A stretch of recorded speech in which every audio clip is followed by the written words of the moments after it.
Bismillahirrahmanirrahim. Assalamualaikum warahmatullahi wabarakatuh.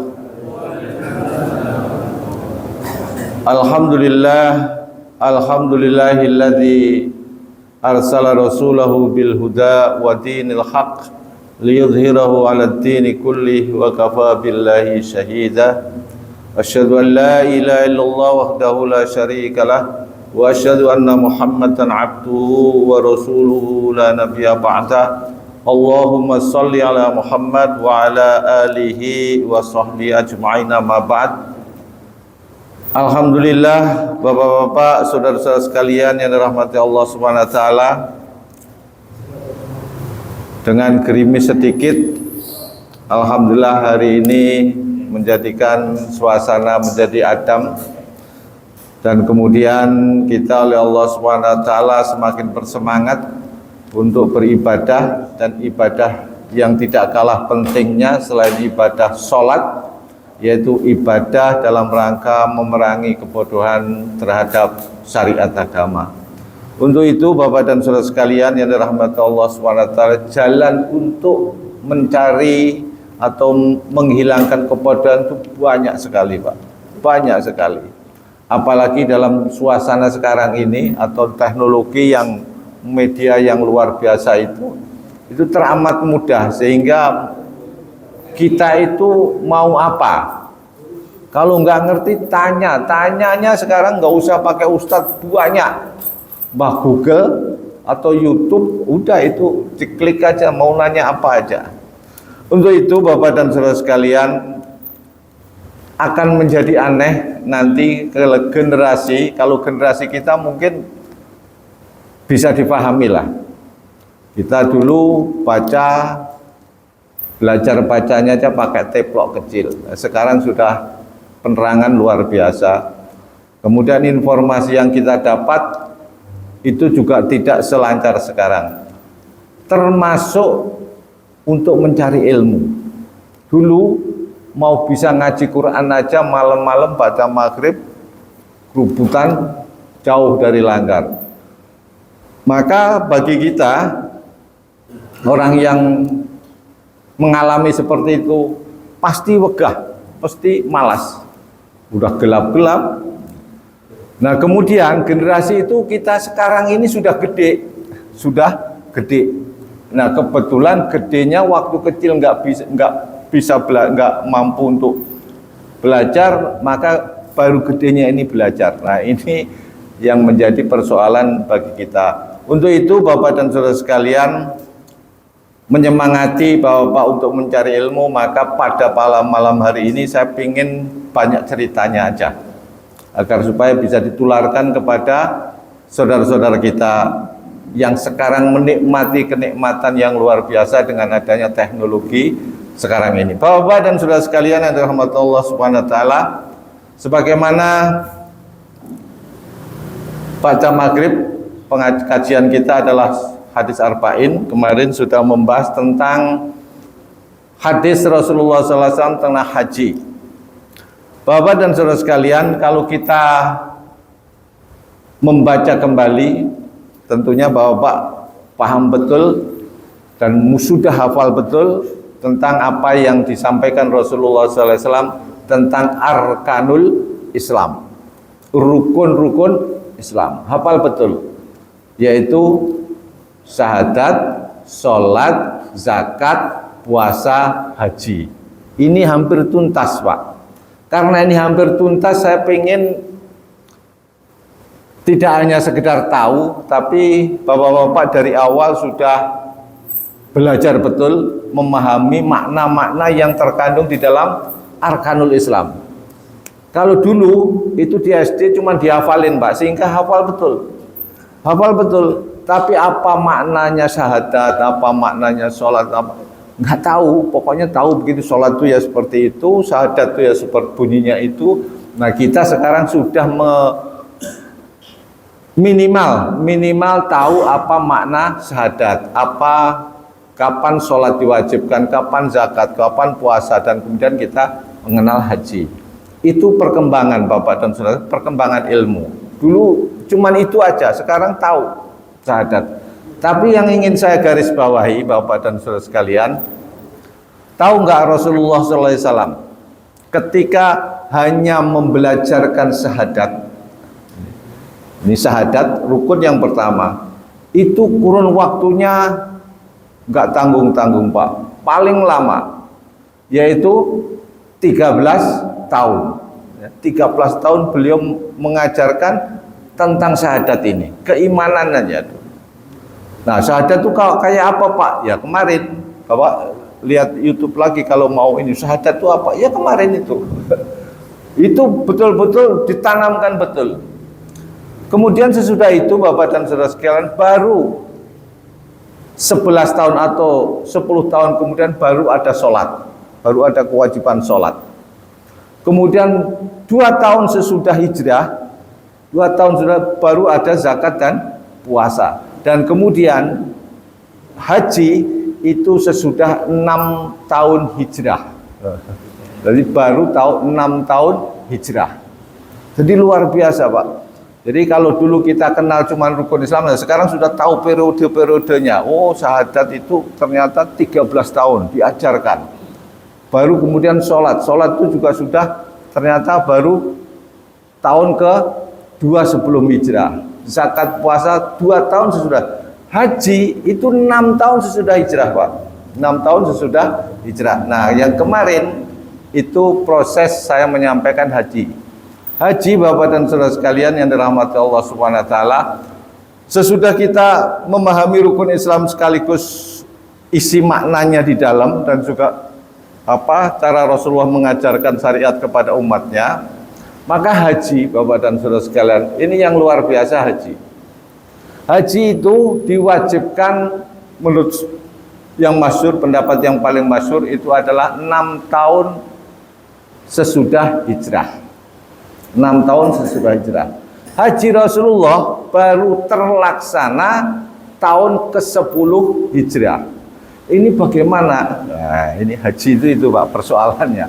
Haji itu diwajibkan sebagian ulama mendasarkan surat Al-Baqarah ayat 196, Bapak dicek, wa timul hajja wal umrata lillah, itu ada di dalam surat Al-Baqarah 196. Di sana itu turun pada 4 hijrah, sebetulnya itu turun 4 hijrah, tapi kemudian dalam perkembangannya Bapak dan Saudara ada beberapa ayat lagi yang turun dari surat Al-Hajj, kemudian surat Al-Imran. Nah, sepakat ulama mengatakan bahwa kewajiban haji itu turun sesudah 6 hijriah. Ini yang paling masyhur, tapi juga ada pendapat yang mengatakan haji itu diwajibkan ketika Rasulullah SAW sesudah tahun ke-9 hijrah. Itu pendapat. Saya tidak membahas pendapatnya, tapi saya ingin pada kali ini nanti sebagian besar saya sampaikan ke Bapak-bapak, waktu saya mempersingkat saja. Haji Bapak dan Saudara sekalian, sebagaimana yang kemarin saya singgung, haji itu diwajibkan sepakat para ulama 6 hijriah. Dan kemudian Bapak dan Saudara sekalian, Rasulullah SAW pengen haji betul. Kemarin pengen haji betul. Mulai dikumpullah sahabat tuh. Kira-kira dikumpulkan mencapai 1.500 orang yang pengen haji ketika perintah haji itu mau ini. Wah, senangnya luar biasa. Para sahabat senang banget. Baik yang dari sahabat Muhajirin maupun sahabat Ansor paling senang ini, Pak. Berangkatlah dia. Rombongan Rasulullah SAW bertas 1.500 sahabat berangkat umroh, berangkat haji, nawaitunya haji Pak. Namun demikian Bapak dan Saudara sekalian, orang kafir Quraisy, orang kafir Quraisy mencegat di tengah jalan. Sebelum masuk kota dicegat, nggak boleh masuk kota Mekah. Kalau disampaikan ini bukan ingin memerangi, tapi ingin ibadah haji, tidak boleh katanya. Kemudian diadakan perjanjian yang dikenal dengan perjanjian Hudaybiyah, nggak boleh masuk. Bahkan di dalam salah satu item perjanjian tidak boleh menunaikan haji selama 10 tahun. 10 tahun Pak. Betapa kecewanya itu para sahabat tentang isi perjanjian Hudaybiyah. Namun demikian Bapak dan Saudara sekalian, Rasulullah SAW menerima. Nah ini yang di luar akal para sahabat tentunya. Bedanya akal secara logika dengan akal secara wahyu. Kalau Rasulullah merugikan betul Pak surah Hudaybiyah secara teksnya, tapi beliau menerima dengan sepenuh hati. Maka Bapak dan Saudara sekalian yang dirahmati Allah Subhanahu wa taala, perjanjian Hudaybiyah ketika itu disepakati, itu kecewanya luar biasa para sahabat, kecewa betul. Salah satu di antaranya yang paling kecewa adalah Umar bin Khattab. Umar bin Khattab itu sampai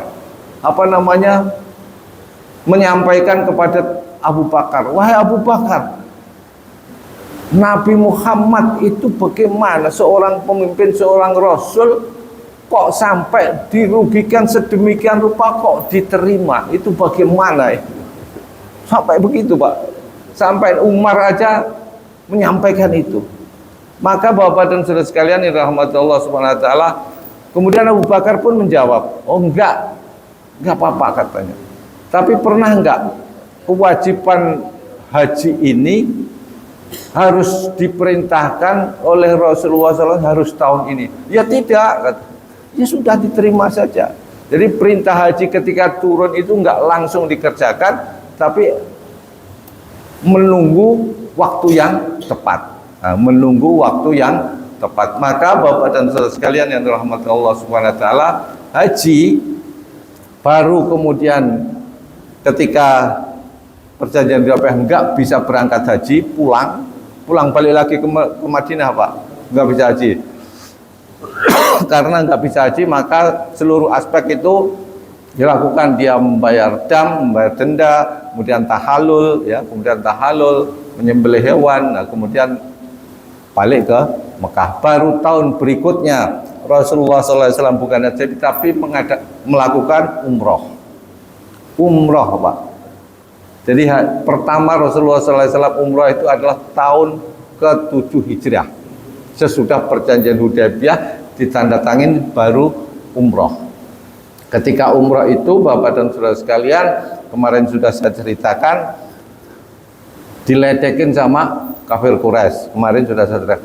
Kemudian tahun ke-8 Bapak dan Saudara sekalian, Rasulullah SAW mau pengen naik umrah dan haji.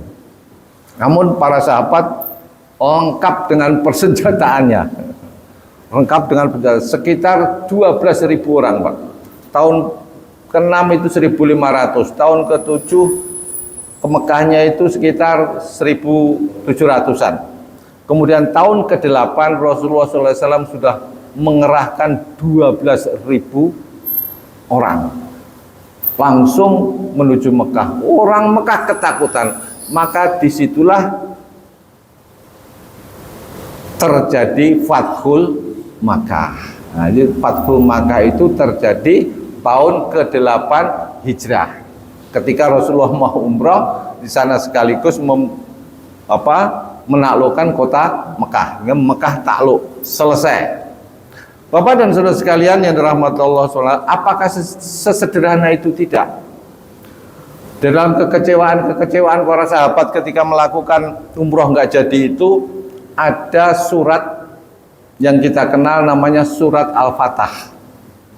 Surat Al-Fatah yang kemarin saya baca, yaitu inna fatahna laka fathan mubina, sampai akhir surat itu membahas kekecewaan para sahabat ketika terjadi perjanjian Hudaybiyah. Nanti Bapak-bapak bisa baca itu. Itu kadang-kadang kalau baca itu bisa terenyuh, bisa senang, bisa gembira, bisa marah. Marah kenapa? Marah karena perjanjiannya Hudaybiyah itu merugikan betul Pak. Salah satu contoh, kalau umat Islam yang ada di kota Mekah mau ke Madinah, begitu sampai Madinah nggak boleh diterima, harus suruh pulang, harus suruh balik ke Mekah. Tapi sebaliknya, kalau orang Madinah mau balik ke Mekah, nggak apa-apa katanya. Terus naik haji nggak boleh selama 10 tahun. Terus kalau umpamanya ada orang dari Mekah ke Madinah di tengah jalan ketahuan, itu boleh dibunuh katanya. Pokoknya merugikan terus. Itu pun masih dianggap oleh Rasulullah SAW dan Allah Subhanahu wa taala menurunkan surat Al-Fatah, inna fatahna laka fatham mubina. Sesungguhnya kita Allah akan memberikan kemenangan yang nyata kepada kamu, wahai Nabi Muhammad sallallahu alaihi wasallam. Jadi itu dianggap Rasulullah bentuk kemenangan. Nah, ini bentuknya kemenangan. Proses ini Bapak dan Saudara sekalian, ketika ayat itu turun, sahabat itu juga protes. Ya Rasulullah, itu ayat katanya kan untuk jenengan doang, untuk sampean saja. Kamu yang sudah mau diampuni dosanya, mau yang lalu maupun yang. Nah, kalau kita ini gimana? Turun lagi ayat lanjutan ayat. Liyudkhilal mu'minina wal mu'minat. Ya, liyudkhilal mu'minina apa itu? Liyudkhilal mu'minin wal mu'minat liyudkhilal mu'minin wal mu'minat tajri min tahtiyal anhar khalidina fiha wa yukaffiru anhum sayyi'atihim wa kana dzalika indallahi fauzan azima. Itu lanjutannya. Orang-orang mukmin seperti kalian-kalian nih, walaupun sampean ini cuman umat saya, tapi juga akan dimasukkan juga. Seneng banget Pak. Sejak itu gejolak-gejolak yang tidak terima dengan perjanjian Hudaybiyah itu reda karena sudah turunnya ayat itu. Itu semua sampai ayat ke belakang itu menggambarkan tentang proses atau peristiwa tentang perjanjian Hudaybiyah. Bapak dan Saudara sekalian yang dirahmati Allah Subhanahu wa taala. Kemudian yang kedua, ini kalau saya ke sana nggak ada suaranya, nggak usah dicatat ya. Jadi pertama itu kekecewaan para sahabat Rasulullah SAW ketika tahun ke-6 Hijrah itu menunaikan haji tapi tidak diperbolehkan, kemudian pulang. Tahun ke-7 menunaikan, nggak masalah. Yang kemarin sudah sampaikan cuma diberi batas cuma 3 hari. Tahun ke-8 menaklukkan Makkah, ditaklukkan Pak, semuanya takluk. Dan dia umroh. Kemudian setelah taklukan itu ada peperangan lagi namanya Perang Tabuk. Perang Tabuk itu peperangan antara perbatasan dengan para Romawi, dan kemudian nggak jadi perang, balik lagi ke Madinah. Itu kemudian Rasulullah umroh dulu baru balik ke Madinah. Tahun ke-9 Rasulullah nggak umroh Pak, nggak haji, kemudian menugaskan kepada Abu Bakar untuk memimpin rombongan haji. Dikasih tahun ke-9. Tahun ke-9. Bapak dan Saudara sekalian yang dirahmati Allah SWT, ketika tahun ke-9 itulah Rasulullah SAW ketika sudah Abu Bakar berangkat, turun ayat At-Taubah, turun ayat At-Taubah, surat Al-Baro'ah. Nah, tidak ada bismillahnya kan itu. Nah, itu berkaitan dengan ini. Ketika turun, salah satu intinya adalah memproklamirkan, mendeklarasikan bahwa di kota Mekah itu tidak boleh non-muslim yang musyrik bukan masuk ke dalam tanah haram. Nggak boleh Pak. Nah, itu sampai sekarang ada ya tanda nggak boleh masuk non-muslim. Itu sejak itu. Ketika tahun ke-9 Abu Bakar sebagai Amirul Hajj, ketika dalam perjalanan turun ayat itu, maka ketika turun ayat itu gimana ini menyampaikannya katanya.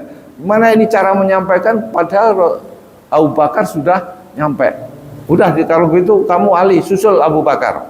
Menyusul Abu Bakar untuk menyampaikan pesan Allah yang telah diterima oleh Rasulullah SAW, diantaranya adalah tidak boleh tanah haram dimasukin oleh non muslim. Nah itu. Padahal di sana pada tahun ke-8 Hijrah itu kan sudah dihancurkan semua itu. Berhala-berhala itu sudah dihancurkan. Tapi non muslim masih berkeliaran ada di situ, Pak. Nah, maka sejak itu diproklamirkan, dideklarasikan bahwa non muslim kalau yang nggak berani tidak boleh masuk ke tanah haram. Kemudian yang kedua, perjanjian yang tadi tidak boleh 10 tahun naik haji dihapus, dihapuskan. Kemudian yang ketiga, kalau melakukan tawaf dan lain sebagainya dasar sa'i dan tidak boleh bertelanjang, semuanya nggak boleh. Pokoknya semuanya udah terkondisikan, dan itu disampaikan ketika Ali bin Abi Thalib menemui Abu Bakar. Wahai Abu Bakar, saya menyampaikan pesan Rasulullah SAW tentang turunnya ayat Al-Baro'ah, ayat ke 1 sampai ke 3. Dari surat Al-Baro'ah, surat Taubah itu nggak ada bismillahnya itu, karena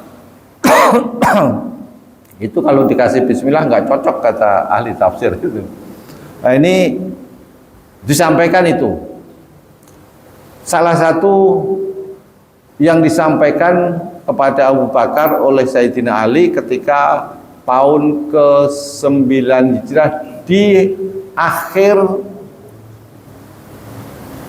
menuju selesai menuju Arafah. Jadi hari ke-10-nya ketika terjadi penyembelihan. Kalau di penyembelihan hewan hari ke-10 dia berpidato di hadapan para ini di Mina kalau nggak salah.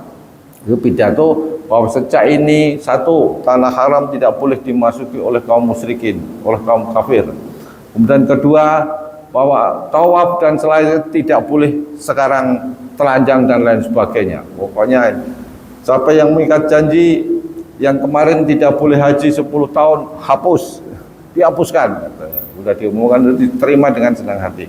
Maka Bapak dan saudara sekalian yang dirahmati Allah, ketika Abu Bakar selesai ambil haji sebagai haji, terkondisikan bahwa di Makkah itu sudah tidak ada perilaku jahiliyah, tawafnya telanjang.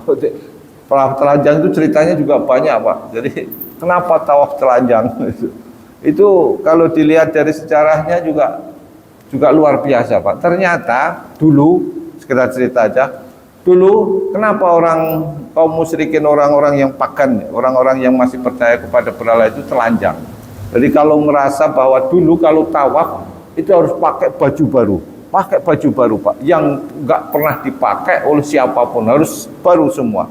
Maka ketika sudah demikian, maka harga-harga baju itu mahalnya luar biasa, mahal, sehingga nggak bisa beli. Ya sudahlah, kalau nggak bisa beli, ya mendingan telanjang saja, asli katanya gitu.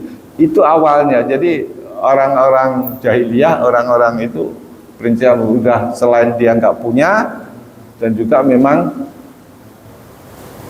mempunyai pendapat bahwa lebih bagus pakai baju kulit, pakai baju kulit saja yang asli katanya gitu. Telanjang betul, Pak. Dan sesudah itu Bapak dan Saudara, ketika tahun ke-9 itu semuanya sudah disingkirkan. Udah ada undang-undangnya lah, bahasa undang-undang, tidak boleh orang kafir, orang musyrik tidak boleh ini. Dan kemudian sesudah pulang ketika tahun ke-10 Hijriah, maka Rasulullah SAW baru haji. Dan itulah haji yang dilaksanakan Rasulullah yang pertama dan yang terakhir. Jadi Rasulullah itu enggak haji selama hidupnya, adalah sekali itu. Namun demikian itu diperdebatkan para ulama. Kan haji itu, pertanyaannya sekarang, kan haji itu adalah suatu ibadah yang dari dulu kan sudah ada. Apa masih dipertanyakan, apa benar Rasulullah nggak pernah haji waktu dia masih belum diangkat sebagai Nabi? Itu kan pertanyaan itu. Masa orang-orang kafir Quraisy kan ada naik haji? Nah, oleh karena itu pertanyaan-pertanyaan seperti itu nggak usah dibahas, karena memang itu menjebak, Pak. Itu nanti, wah berarti Rasulullah walau itu nggak terjaga tuh, masa orang lihat sama orang-orang telanjang dan lain sebagainya. Ini yang perlu saya sampaikan. Nanti di kanal-kanal YouTube maupun di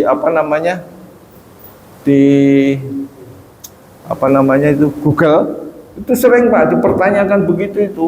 Ini pertanyaan yang nakal ini. Enggak usah dibahas, enggak usah ditanyain kalau begitu kan gitu.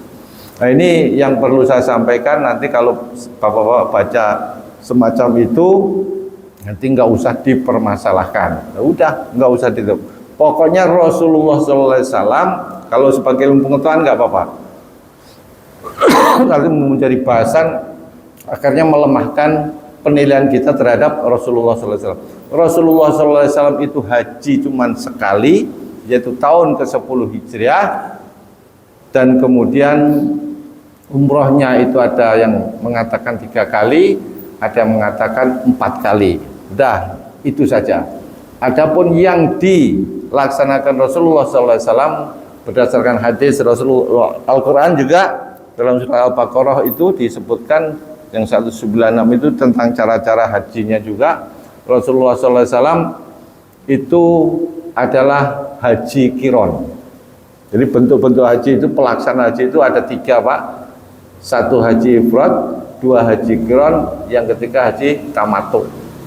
Haji ifrad itu haji dulu, baru umroh. Haji kiron itu umroh sama haji bareng.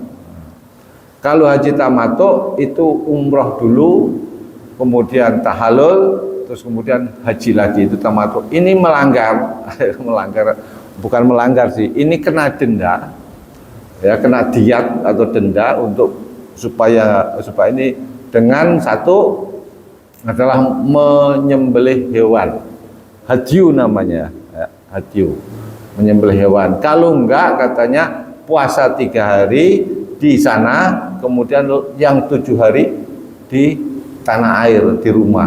Itu kalau nggak punya, kalau orang nggak punya, itu namanya haji tamattu. Hampir seluruh orang Indonesia, jamaah Indonesia itu tamattu semua.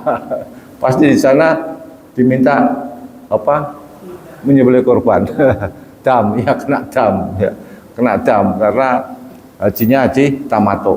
Nah, ini Bapak dan Saudara sekalian pelaksanaan. Maka ketika Rasulullah SAW sudah melaksanakan haji, maka di sana yang terkenal dalam haji wada itu khudzu manasikakum. Ambil cara-cara haji yang telah aku laksanakan itu. Maka Bapak dan Saudara sekalian, pelaksanaan yang sekarang itu adalah mengambil haji Rasulullah SAW ketika pelaksananya di tahun 10 Hijriah. Baik umrohnya maupun baik hajinya. Jadi haji dulu Bapak dan Saudara sekalian, haji ketika belum ada, belum apa namanya disyariatkan, sebelum Rasulullah SAW itu lempar jumroh, akobah, kemudian apa wusta maupun itu secara riwayat tidak ada itu. Ada. Tapi ketika Rasulullah sudah ini, maka dilanjutkan oleh Rasulullah SAW, diberi syariat, ya, pensyariatannya. Karena Rasulullah sebagai pembuat syariat itu termasuk tadi 1 ihram, kemudian tawaf, kemudian sa'i, kemudian menuju padang Arafah, inap, dan di Mina, melempar jumroh dan lain sebagainya. Ini pelaksanaan tentang umroh. Mungkin Bapak dan Saudara sekalian, sementara sebagai akhir itu nanti saya kasih Bapak-bapak untuk bertanya dari mulai bahasan awal tadi. Oh, ternyata rukun Islam itu demikian 5 itu dibahas berbulan-bulan ini. Kalau kita sekedar tahu hafal sih iya, hafal Pak Bagio kan? Syahadat, sholat, hafal. Tapi apa itu syahadat? Nggak tahu. Oh, ternyata syahadat itu ada 2, syahadat tauhid, syahadat rasul. Penjelasannya kemarin. Alhamdulillah. Jadi itu namanya pembahasan yang setidak-tidaknya memberi makna, memberi isi terhadap rukun Islam. Rukun Islam yang kita kenal itu, Pak, itu tidak hanya sekedar dihafal, syahadat, sholat, zakat, puasa, tapi yang terkandung di dalam syahadat itu apa, sholat sampai haji itu kita minimal telah terinformasikan terhadap rukun Islam itu. Entah paham, entah tidak, minimal kita pernah mendapat informasi. Ya, ini yang perlu saya sampaikan pada kesempatan kali ini. Bapak dan saudara sekalian, silahkan kalau ada pertanyaan, karena ini bahasan rukun Islam selesai. Bahasan rukun Islam selesai. Mudah-mudahan bahasan yang dari beberapa bulan yang lalu sampai sekarang sudah bisa dipahami.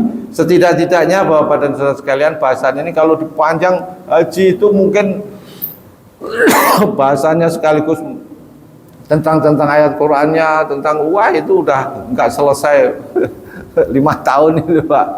Kalau mungkin itu, silakan ada pertanyaan, ada ini, silakan ada usul, silakan Pak Tulis.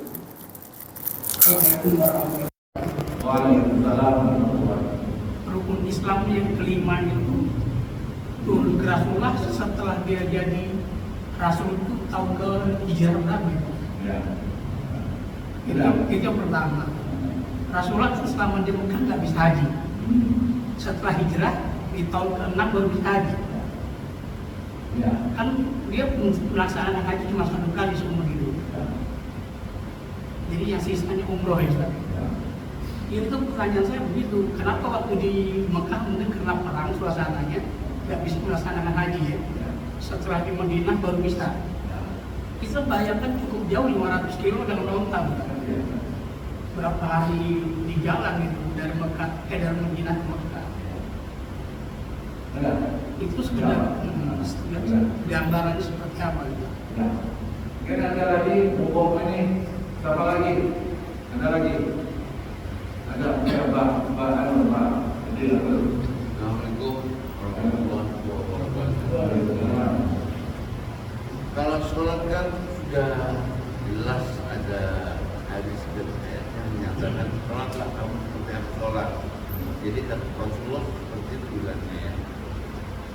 Ya, nah ini kalau masalah menunaikan ibadah haji, tapi Rasulullah dalam seumur hidup juga cuma sekali, dan umrohnya sekitar 3 atau 4 kali, ya kan?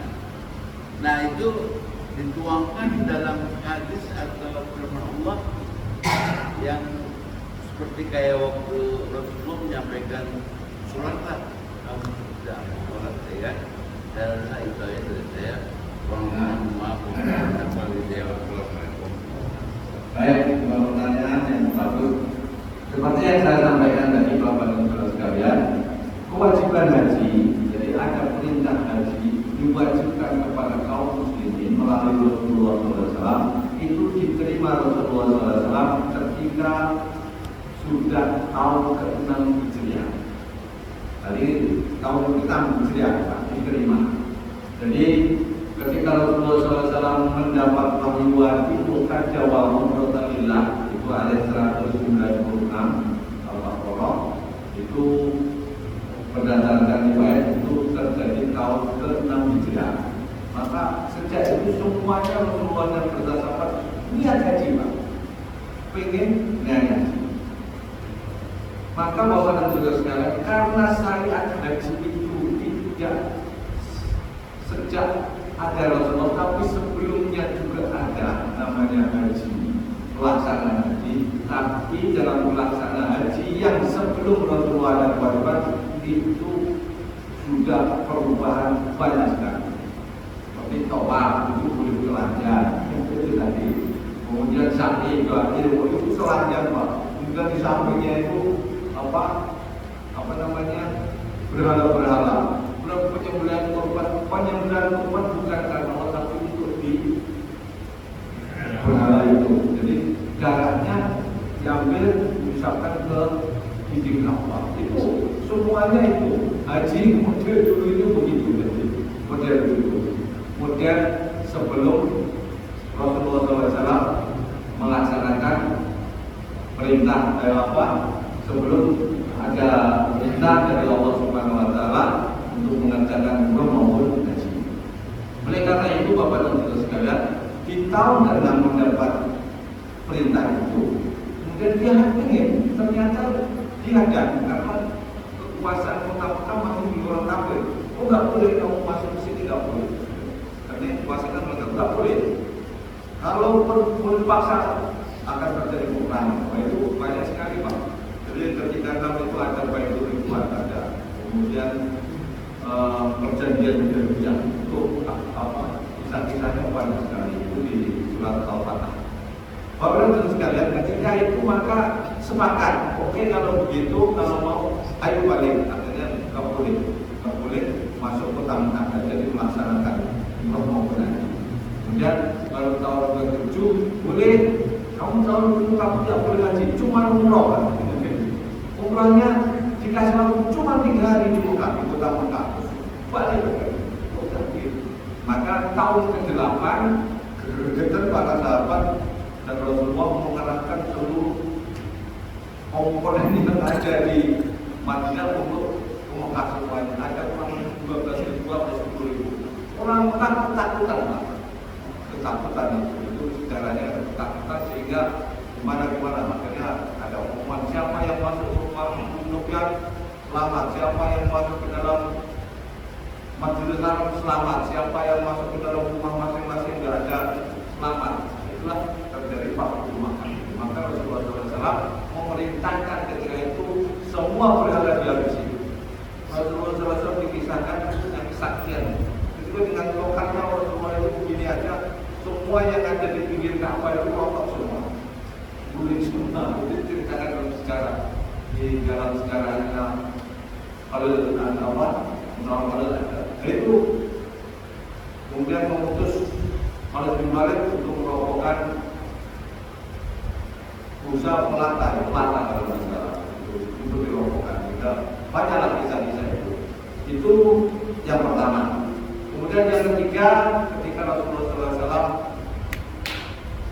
mendelegasikan Abu Bakar untuk menjadi ahli hutan, maka ketika Abu Bakar ahli hutan itu ada tadi surat Al-Fatah umumkan ke seluruh sana, semua orang muslim itu baru Rasulullah SAW berkenan untuk melaksanakan haji. Haji Rasulullah itu sekali. Sebelumnya Rasulullah itu tidak ada keterangan Rasulullah pernah haji. Jadi tidak usah dipersoalkan apakah Rasulullah pernah, teman sekali itu seluruh hidupnya hajinya Rasulullah SAW. Itu ya. Nah, jadi cuma sekali itu, umrohnya 3 kali atau 4 kali. Kemudian yang kedua, pertanyaan kedua mengenai apakah haji itu seperti sholat? Ada hadis kalau sholat kata shollu kama ra'aytumuni usolli. Itu sholat itu hadis bahwa meneruskan ketika ada utusan dari suku bangsa Arab itu nginep mondok bahasanya, mondok selama 7 bulan di Rasulullah SAW. Kemudian Rasulullah mengajarinya. Nah, ketika mau jawab, ya Rasulullah saya kangen rumah, saya ingin pulang di mana saya kalau mengajarkan teman-teman yang di kampung saya. Maka keluarlah sabda Rasulullah, shollu kama ra'aytumuni usolli. Sholatlah kalian ajarin keluarga seperti aku. Sholat ini nggak bukan yang bertele-tele, shollu kama.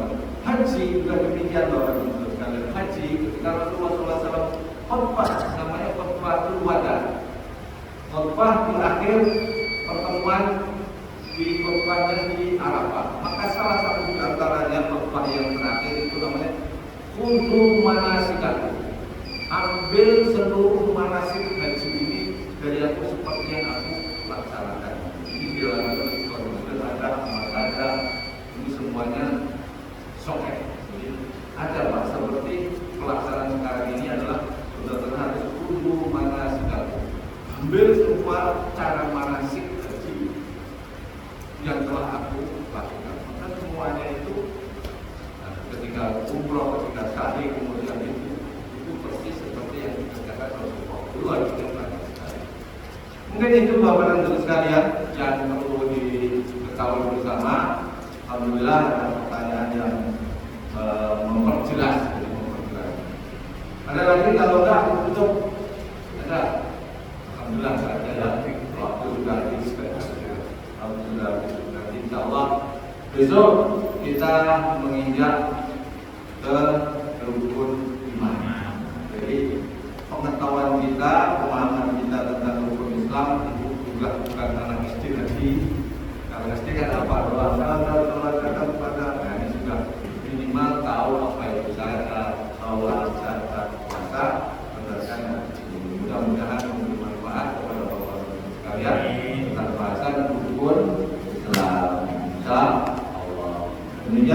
dan berperingatan dengan berdoa sesuai dengan kebutuhan masing-masing. Kalau sudah semua ya istighfar lah. Karena mohon ampun, saya beristighfar untuk kita lebih baik. Allahumma alhamdulillah.